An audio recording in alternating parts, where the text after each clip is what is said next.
Il y a 4 milliards et demi d'années, dans sa course pour devenir une planète, cette sphère bleue et scintillante a réussi à se placer parmi les vainqueurs. Mais la compétition a été rude. Il a fallu surmonter le chaos et des collisions d'une extrême violence. Au moment de la formation de la Terre, les roches et les pierres se précipitaient dans un bruit assourdissant, à une vitesse supérieure à celle de voitures entrant en collision. Après avoir fait preuve d'une persévérance incroyable, elle s'est placée dans le système solaire, à un endroit où il était possible que se développent des océans, des continents et la vie.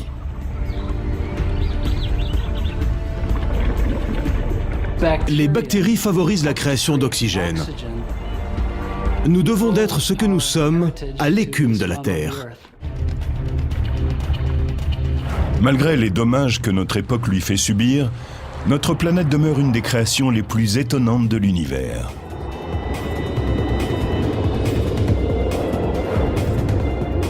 Embarquons à bord du vaisseau Terre.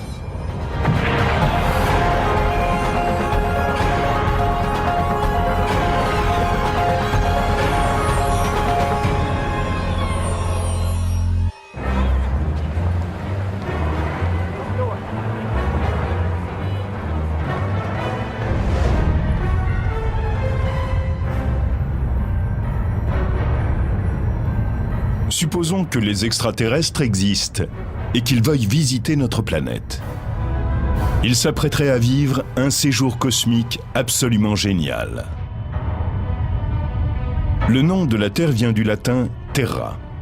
Elle est la 3e planète en partant du Soleil. Dès leur arrivée, nos visiteurs comprendraient pourquoi on la surnomme la planète bleue. Les 3/4 de sa surface sont couverts d'eau. Et ils s'apercevraient que la Terre est la seule planète du système solaire où l'on peut trouver des humains et d'autres formes de vie avancées. Quiconque peut s'accoutumer à notre atmosphère riche en oxygène ou respirer sous l'eau peut explorer la Terre sans vaisseau ou équipement spatial particulier. Mais nos touristes devront au préalable régler leur montre.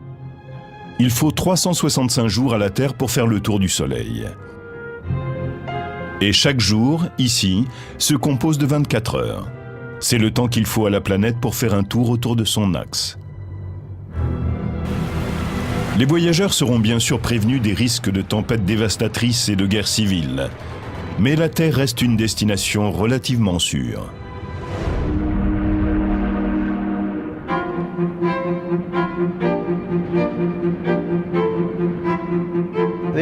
La Terre est une planète très particulière, de même qu'une Porsche n'est pas n'importe quelle voiture. Elle s'est formée au bon endroit dans le système solaire. C'est la seule, à notre connaissance, où les plantes et les animaux puissent vivre à l'état naturel. Donald Brownlee, astronome réputé, a consacré sa carrière à résoudre les mystères qui entourent l'origine de la Terre. Une véritable quête cosmique. Il dit que la Terre a joué le jeu à fond dans la compétition pour devenir une planète où pourraient exister des formes de vie. Mais il ajoute aussi que le parcours était semé de dangers et de rebondissements. La Terre est passée par beaucoup d'épreuves avant de devenir ce qu'elle est aujourd'hui. Et surtout, elle a eu beaucoup de chance. Il y a 4 milliards et demi d'années, un coin de l'univers a vécu un feu d'artifice aux dimensions colossales. Une énorme étoile, encore jeune, s'est désintégrée en une supernova. L'explosion de cette étoile a pu provoquer un effondrement gravitationnel qui a donné naissance au Soleil.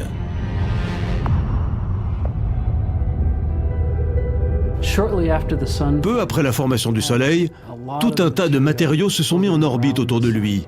Des éléments microscopiques, des particules de glace, des poussières, un peu comme les peluches qui sortent d'un sèche-linge. Et tout cela a commencé à s'agglomérer. En fait, ces petits morceaux étaient plutôt faits de sable, de silicate. Ils se sont agglutinés et ont constitué des pierres, puis des rochers.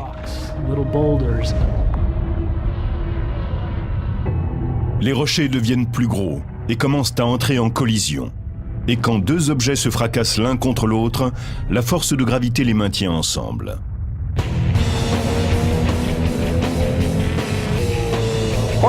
Les Porsche sont connus pour leur vitesse, les planètes également. Au moment de la formation de la Terre, les particules, les pierres et les rochers se jetaient les uns contre les autres à une vitesse bien plus élevée que celle d'une voiture se crachant contre un mur ou contre un autre véhicule. C'est à la faveur de multiples collisions qu'est née la Terre. Mais il a fallu encore de nombreux impacts pour qu'elle atteigne sa taille actuelle.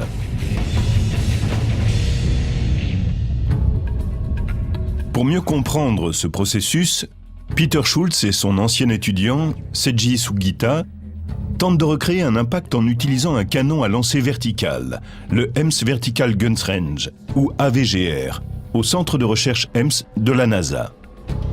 Dans une pièce vaste comme un grand magasin, se trouve un énorme canon à gaz léger qui ressemble plutôt à un missile balistique. Le canon à lancer vertical envoie des projectiles sur des cibles précises à l'intérieur d'une chambre sous vide. Grâce à ce canon qui peut tirer sous un angle différent, l'expérience est très proche de ce qui s'est produit à la surface de la Terre il y a 3,5 milliards d'années.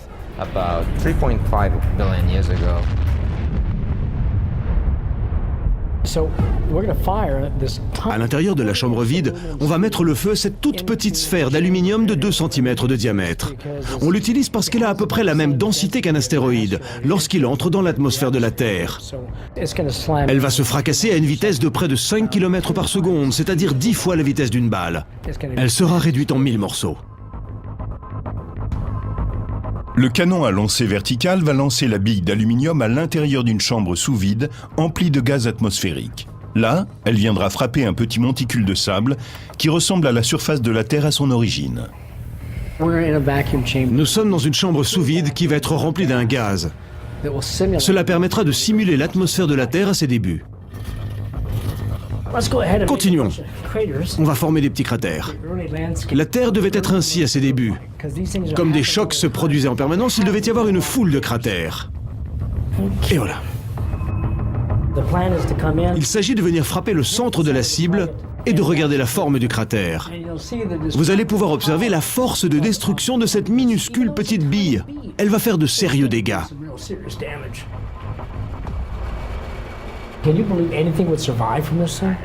Des caméras à vitesse accélérée vont enregistrer l'impact. Schultz et Sugita surveillent avec inquiétude un moniteur situé hors de portée du canon. Ça, c'est la partie du travail qui me tue. C'est le calme avant la tempête. Depuis une salle de contrôle sécurisée, un ingénieur déclenche plusieurs commandes. Ok, on y va. Schultz et Sugita mélangent science et superstition. Croisons les doigts, croisons les jambes et croisons les mains.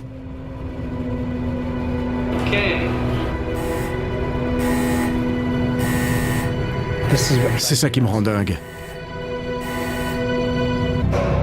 Oh, superbe. Oh mon Dieu. Allez, on va jeter un coup d'œil. L'expérience a marché. Regarde ça. C'est incroyable. T'imagines ça sur la Terre? Oui. Il y aurait des nuages qui fileraient à la vitesse de tornades.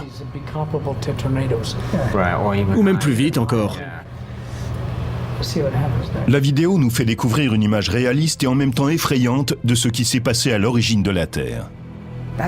C'est génial comme naissance. Allez, on y va.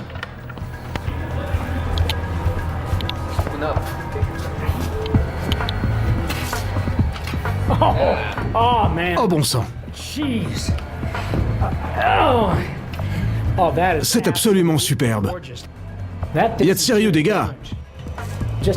Imaginez que ce soit un astéroïde qui se soit fracassé sur la Terre et qui ait formé ce large cratère. Cela a dû se produire bien des fois et l'endommager sérieusement. C'est un exemple à petite échelle de ce qui a dû se produire à l'origine.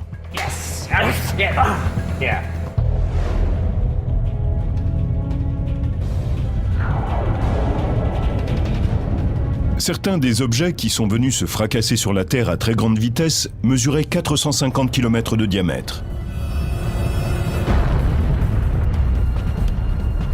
L'énergie d'un tel impact a produit une chaleur épouvantable. La Terre a commencé à brûler de l'intérieur. Le fer et le nickel ont fondu et ont coulé au cœur de la planète, formant comme une immense chaudière. La roche extérieure ou magma devenu liquide formait un océan en fusion. La planète déchaînée était devenue un objet infernal qui flottait dans l'espace. C'était vraiment l'enfer sur la Terre. Les projectiles les plus importants auraient pu stériliser la planète. Lors du choc, il y avait une production de vapeur qui pouvait réchauffer toute la surface de la Terre à une température supérieure à celle de la stérilisation. La formation du noyau a lieu au cours des 40 premiers millions d'années. Et les conséquences en sont très importantes pour l'avenir de la planète. À l'intérieur du noyau en fer, la boule de métal fondu donne naissance à un remarquable champ magnétique.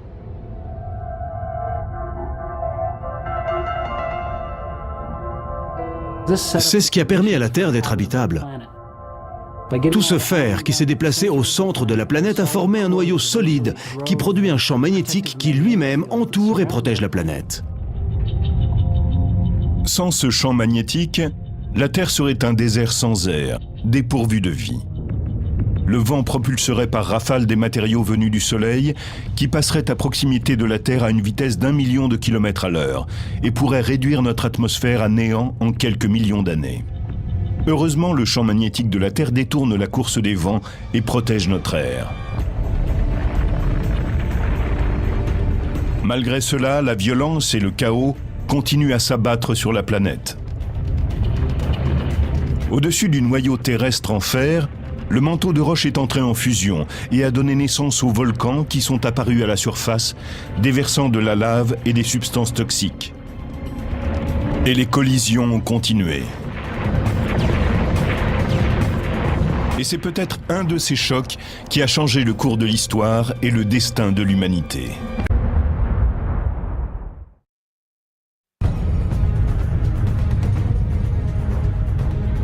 « 50 millions d'années après sa formation, la Terre est victime d'une collision qui lui fait prendre une nouvelle direction. Un objet de la taille de Mars s'écrase sur notre planète, qui mesure déjà 80% de sa taille définitive. L'impact de l'explosion mélange les couches externes des deux planètes qui fusionnent pour agrandir la Terre. Et une partie des débris restants se réunit pour constituer notre Lune.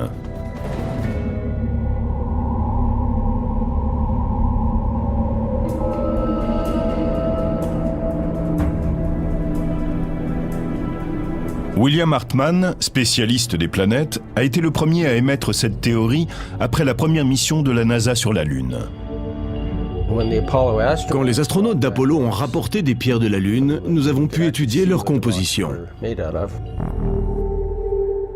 On a découvert qu'elles étaient semblables à la lave que l'on trouve sur Terre. Ce qui nous permet de dire que le matériau de la Lune et celui de notre planète sont très similaires. Sa proximité avec la Lune donne à la Terre, alors en plein développement, un avantage décisif. C'est la Lune qui est à l'origine des saisons. À certaines périodes de l'année, le pôle Nord est tourné vers le Soleil, puis c'est le tour du pôle Sud. Et c'est la Lune qui assure cette inclinaison. Grâce à la force de gravité, le phénomène est constant. C'est elle qui tient le tout. Après la collision qui a donné naissance à la Lune, notre planète faisait plus de 90% de sa masse définitive. La formation des planètes est comme une sorte de compétition biologique. Les corps se cognent les uns contre les autres à des vitesses parfois fulgurantes.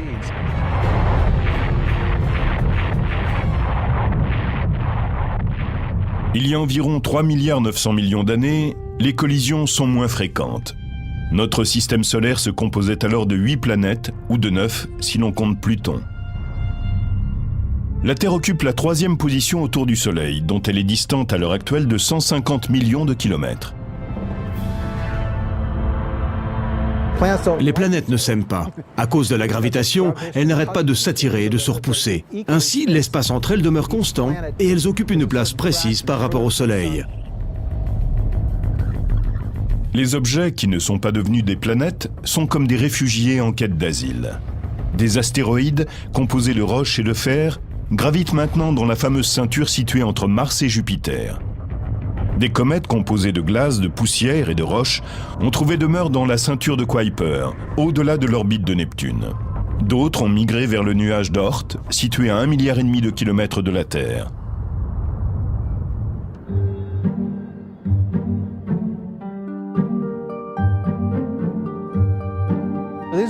Ces porches endommagées sont une bonne métaphore du système solaire à son origine, ou plutôt des comètes et des astéroïdes qui ont survécu. De même qu'on apporte ces véhicules ici pour les recycler, ainsi nous pourrions nous tourner vers les comètes et les astéroïdes et y prélever certains éléments vitaux qui y sont stockés depuis la formation du système solaire. Au cours de l'histoire de la Terre, de nombreux astéroïdes en perdition ont dévié de leur orbite et atterri sur notre planète. Ce sont les météorites. Au cours des années, les spécialistes les ont analysés et ont déterminé leur âge grâce à la datation radioactive. Les météorites s'étant formées au même moment que les planètes, elles nous renseignent sur l'âge de la Terre. Celle-ci compterait 4,5 milliards d'années. C'est fantastique d'un point de vue scientifique. C'est comme si on faisait des recherches sur notre histoire familiale et qu'on retrouve tout d'un coup des traces de nos premiers ancêtres au tout début de l'existence de la Terre. Les astéroïdes et les comètes nous éclairent aussi sur les origines de la présence de l'eau sur notre planète.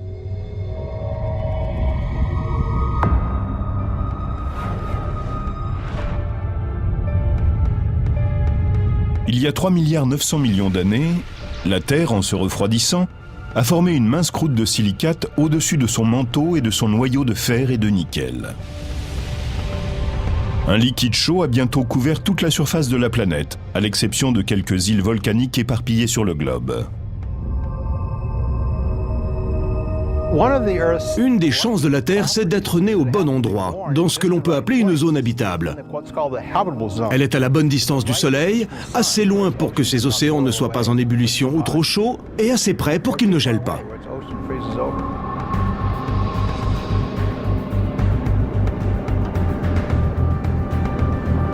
Mais où la Terre a-t-elle trouvé toute cette eau ?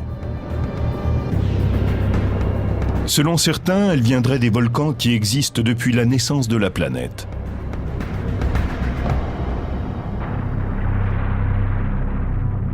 Ceux-ci rejettent d'énormes quantités de vapeur dans l'atmosphère.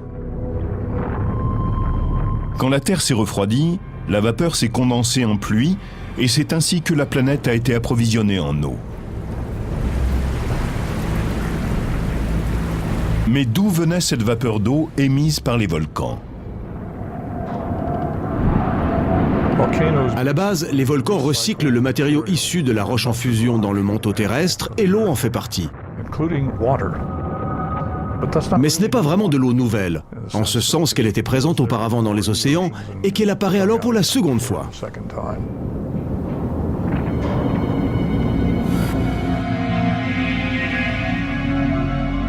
Michael Mumma appartient à la NASA.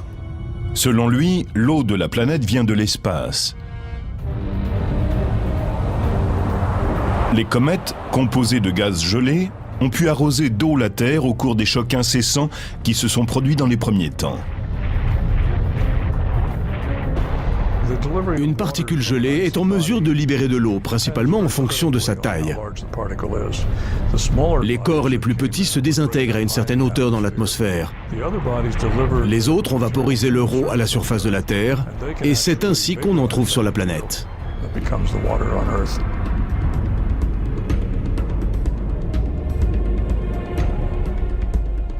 Mumma essaie de déterminer si l'eau d'une comète a la même composition que celle de la Terre.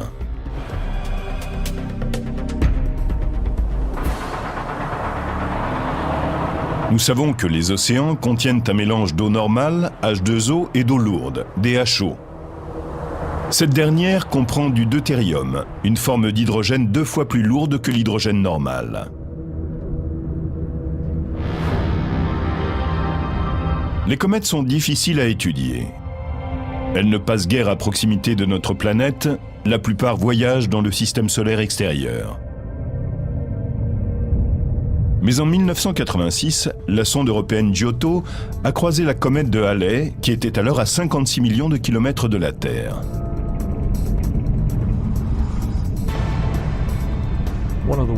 Pour analyser des échantillons, nous envoyons des spectromètres de masse parmi les débris qui se détachent d'une comète en activité. Ainsi, nous pouvons en mesurer les gaz de façon très précise. C'est ce que nous avons fait avec la comète de Halley. L'eau de cette comète est similaire à celle de la Terre. Pourtant, celle qui avait été analysée jusqu'ici comprenait 2 fois plus d'eau lourde que nos océans.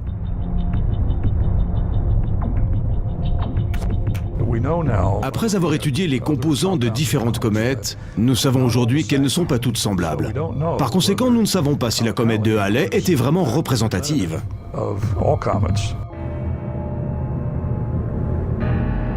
La plupart des comètes étudiées viennent de la ceinture de Kuiper, située dans le système solaire extérieur. Par conséquent, elles n'ont sans doute pas participé à la formation de la Terre.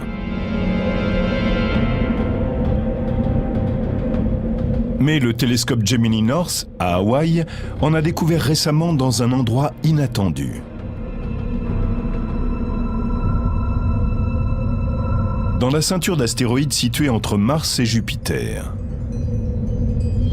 L'eau de ces corps plus chauds et contenant de la glace est peut-être semblable à celle de la Terre, car ils ont pris naissance dans le système solaire interne plus proche du Soleil. Un nouvel indice nous amène à penser que ces comètes inattendues pourraient avoir apporté autre chose que de l'eau à notre planète. Elles y ont peut-être semé les bases mêmes de la vie.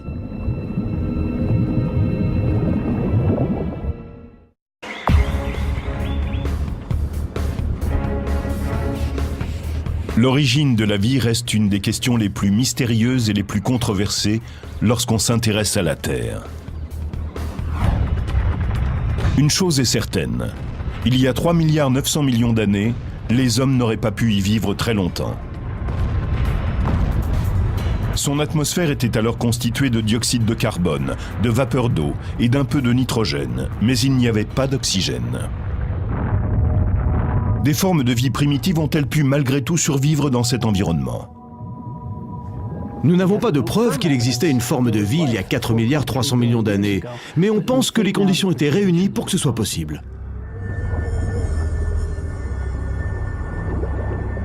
Les fossiles les plus anciens ne datent que de 3,7 milliards à 3,9 milliards d'années. Certains pensent qu'ils évoluaient autrefois dans d'anciens étangs ou lacs. Là, les composants chimiques et l'énergie contenue dans l'atmosphère ont donné naissance à ce qu'on appelle la soupe primordiale, composée d'acides aminés, éléments essentiels de la vie. Mais les éléments originels auraient-ils pu venir d'ailleurs? D'un objet extraterrestre, par exemple.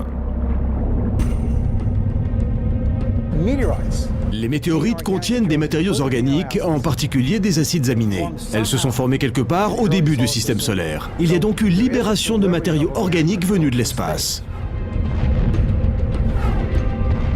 En admettant que les astéroïdes et les comètes aient fait voyager ces bases de la vie dans l'espace, comment ont-elles pu survivre à la collision avec la Terre ?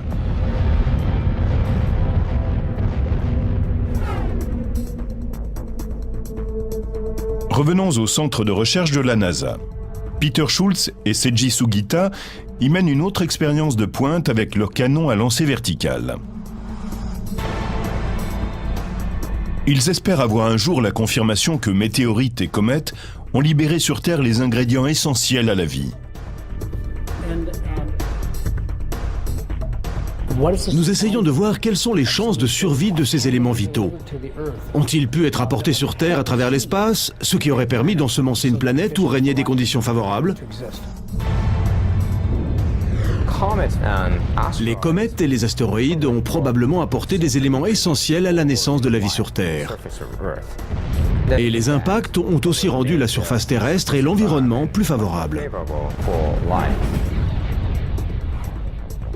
Leurs expériences montrent que les météores contenaient des composés de carbone. Certains d'entre eux ont peut-être généré les bases de la vie. Mais il faut continuer les recherches. Là, il entre dans l'atmosphère et il commence à s'enflammer. Beaucoup de scientifiques pensent toujours que les premières formes de vie étaient des organismes unicellulaires vivant dans les océans. Mais aujourd'hui, des biologistes vont dénicher les descendants de nos premiers ancêtres dans les endroits les plus inhabitables de la planète.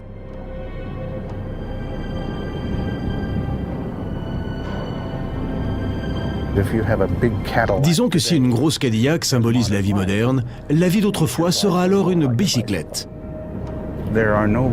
Il n'y a aucun autre vestige de ces organismes que leurs traces chimiques. Et je pense qu'il est important de garder présent à l'esprit que pendant les 2 premiers milliards d'années, il n'y avait sur Terre que des microbes.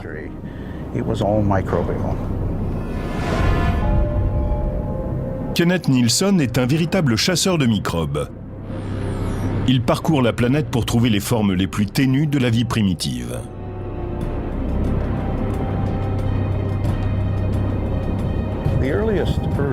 À l'origine, la planète était composée d'hydrogène, de sulfure d'hydrogène.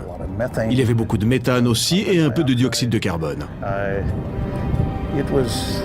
C'était un endroit plein de sources d'énergie. Les microbes profitaient de tout ce que leur offrait la planète.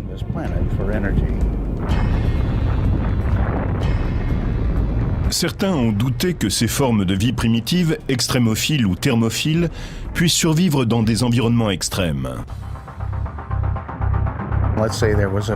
Disons que lorsqu'une grosse météorite frappait la Terre, la température montait jusqu'à 40 degrés. C'est parfait pour les extrémophiles.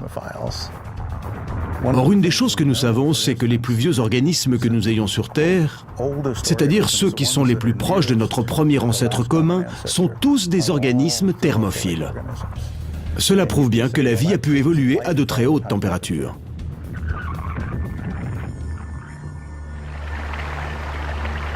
On trouve encore aujourd'hui des descendants de ces organismes au sang chaud.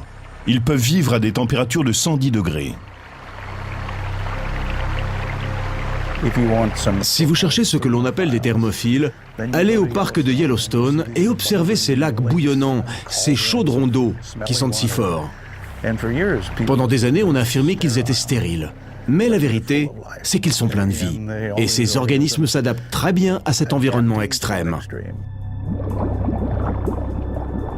La survie jusqu'à nos jours de ces organismes extrémophiles prouverait que la vie a pu s'adapter aux conditions extrêmes qui régnaient sur Terre au cours de ses débuts agités.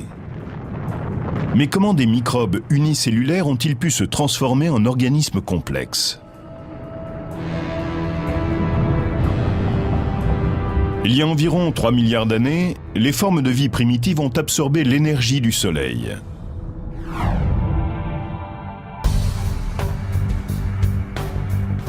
Les microbes sous-marins ont créé un pigment vert, la chlorophylle. Grâce à celle-ci, ils ont capté la lumière du soleil et converti par une réaction chimique le dioxyde de carbone et l'eau en nutriments. Ce processus, qu'on appelle la photosynthèse, a permis aux bactéries de se multiplier et de donner naissance à une des plus anciennes espèces terrestres, les cyanobactéries, appelées autrefois algues bleues.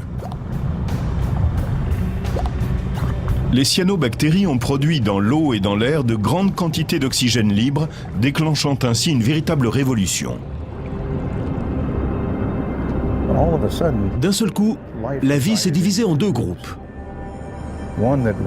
L'un s'est passé d'oxygène et a formé la partie anaérobique du monde, et l'autre s'est servi de l'oxygène comme d'un apport énergétique et a pu ensuite évoluer, grandir, et le tout assez rapidement. Une chose est sûre, quand les cyanobactéries ont eu cette capacité, elles ont battu tout le reste à plat de couture.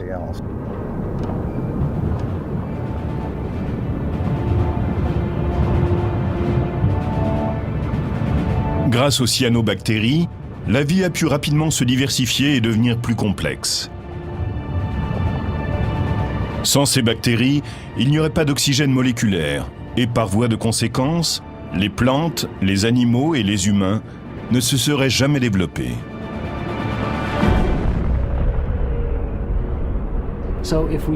Si les cyanobactéries n'existaient pas, nous ne serions pas là. Nous devons d'être ce que nous sommes à ces déchets de la Terre.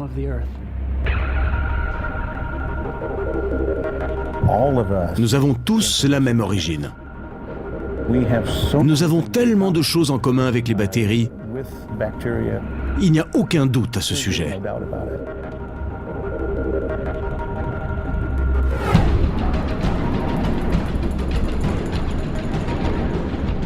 Aucune vie ne semble habiter le désert de Mojave, près de la vallée de la mort dans le sud de la Californie. Pourtant, sous le lit de ce lac desséché, les ancêtres de l'humanité prospèrent.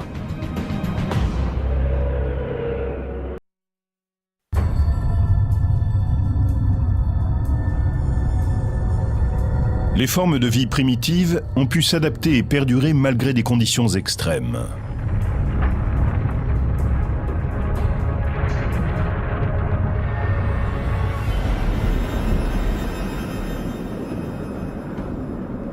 Aujourd'hui, dans ce désert sec et stérile, le géobiologiste Kenneth Nilsson est à la recherche des secrets de la vie.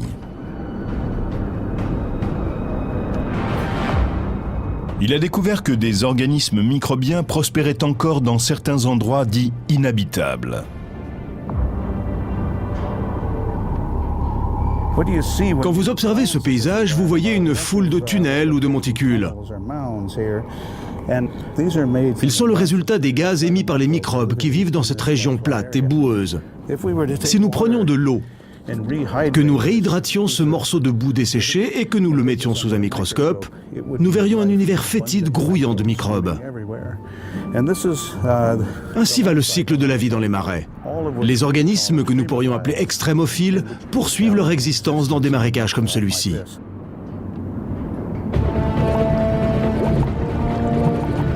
Les microbes ont régné sans rival pendant la majeure partie de l'histoire de la Terre. Ils ont révolutionné la planète et ouvert la voie à des myriades d'espèces complexes. Mais c'est l'apparition de terres immergées qui leur a permis de trouver un nouvel habitat. On pense que les continents ont commencé à émerger il y a 4 milliards d'années. La pression exercée par les plaques tectoniques a généré de la chaleur et une nouvelle roche est apparue, plus légère que celle qui formait le fond des océans.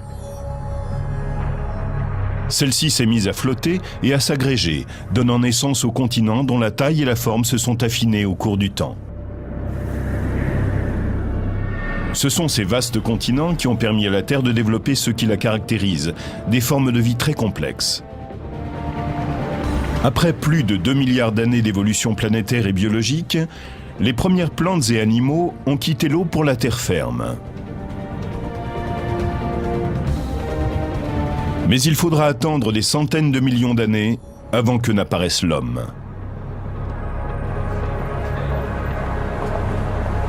Petit à petit, celui-ci a assis son pouvoir sur la planète, et la Terre, désormais, ne sera plus jamais la même.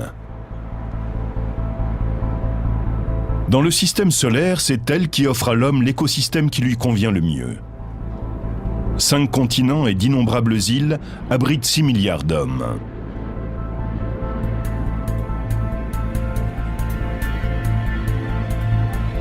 Mais il faut remarquer que la Terre a vécu la plus grande partie de son histoire sans l'humanité.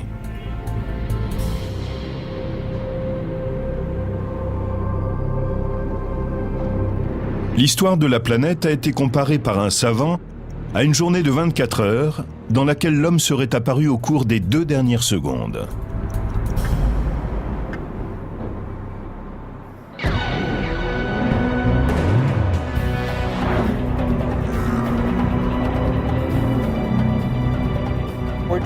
En ce moment, nous tournons sur la piste à une vitesse relativement modeste. Le véhicule roule en douceur sur un trajet très encadré. Cela m'évoque la Terre. Elle a connu des hauts et des bas, mais quand on compare son évolution à celle d'autres planètes, on s'aperçoit qu'elle a eu un parcours relativement calme pendant des milliards d'années. C'est pour cela que la vie a pu s'y épanouir.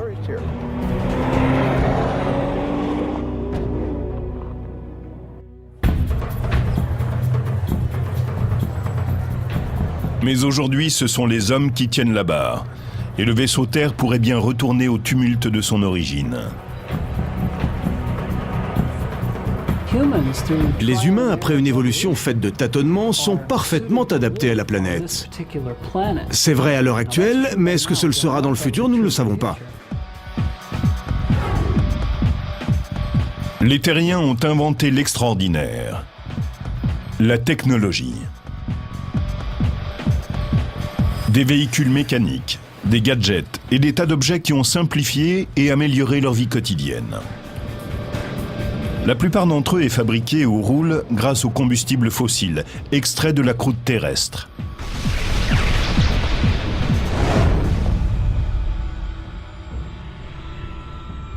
Mais ces innovations récentes ont bouleversé la planète.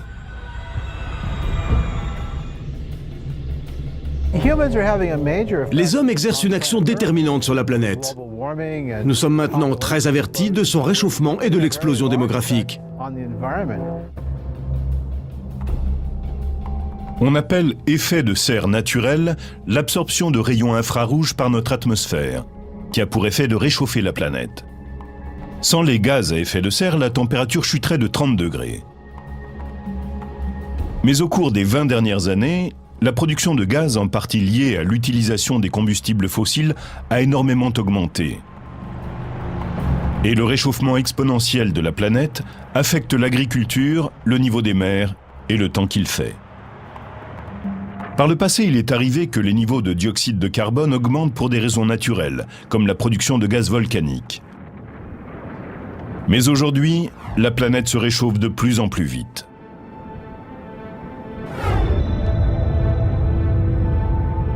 Pour observer cette évolution dramatique, il suffit de voyager dans certaines zones peu peuplées de la planète. Ici, l'avenir de l'humanité est très compromis.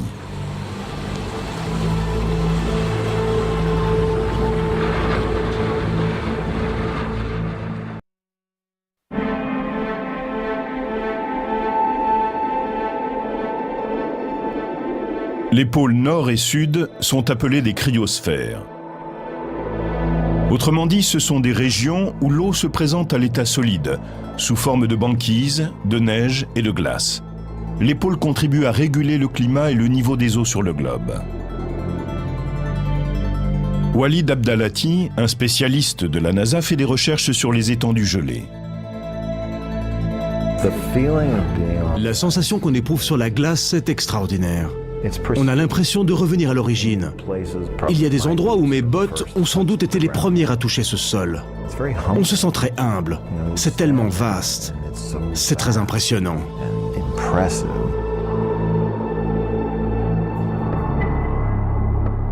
Mais les scientifiques, comme le professeur Abdalati, observent depuis un certain temps le rétrécissement de la banquise.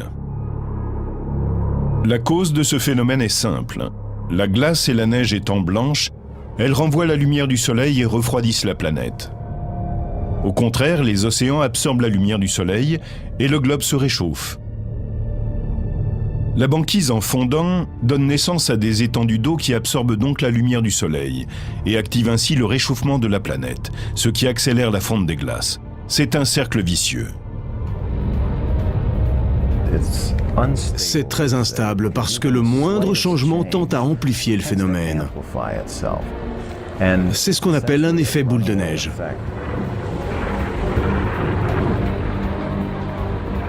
Les calottes polaires sont en péril. La fonte permanente de ces précieux territoires pourrait déclencher un jour d'immenses catastrophes.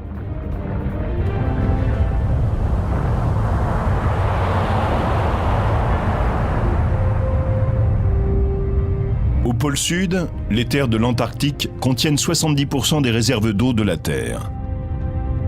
Les banquises qui les recouvrent retiennent la glace, tel un barrage, mais elle se fragilise. Elle était restée solide pendant 12 000 ans, mais en 2002, la plateforme glaciaire Larsen B s'est effondrée en l'espace de 5 semaines. Certains prédisent qu'au pôle Nord, l'océan Arctique sera entièrement en eau durant l'été d'ici 40 à 60 ans. Ces températures élevées sont liées à des variations naturelles, mais l'homme y contribue aussi très largement. Nous savons que l'activité humaine provoque le réchauffement de l'environnement, ce qui a pour effet de diminuer la couverture glaciaire. Au Groenland, le glacier Jakobshavn, un de ceux qui dérivent le plus vite, file maintenant comme un cheval emballé. À l'heure actuelle, il avance à la vitesse de 1,50 m par heure, ce qui, croyez-moi, est très rapide pour un glacier. Le pire scénario serait que tous ces glaciers se mettent à fondre et libèrent des masses de glace dans la mer.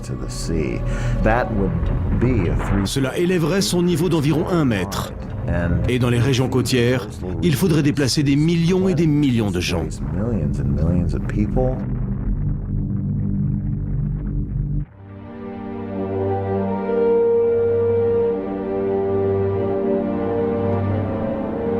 Les hommes sont peut-être capables de réduire leur pollution, mais cela risque de prendre des décennies. Et certains processus qui pourraient décider de l'avenir de l'humanité sont déjà à l'œuvre. La planète poursuit son évolution. Nous ne faisons que subir les conséquences de ce que nous lui infligeons. Mais cela ne lui fait rien à elle. Nous pouvons prévoir le réchauffement de la planète et les changements pour les siècles à venir, mais pour elle, ce n'est qu'une petite anomalie. Pour nous, c'est grave. Mais pour elle, ce n'est qu'un grain de sable en termes d'évolution planétaire.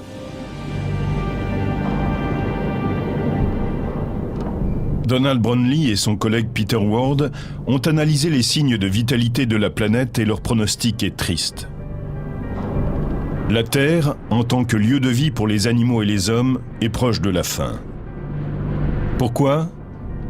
Parce que le Soleil est en expansion et son rayonnement augmente. Le principal danger qui menace les formes de vie avancées que nous connaissons, c'est que le Soleil s'agrandit légèrement. Il faut donc s'attendre à ce que le dioxyde de carbone disparaisse presque entièrement de l'atmosphère. Ce serait la fin de l'âge des plantes et des animaux.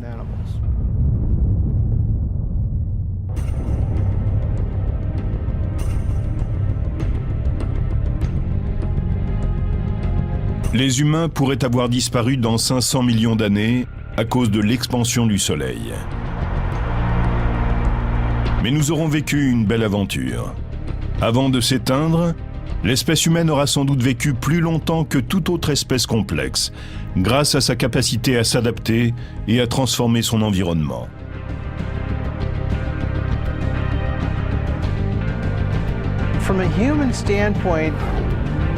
Nous disposerons d'une planète qui restera une Porsche pendant encore 1 milliard d'années. Ce qui est énorme à l'échelle humaine.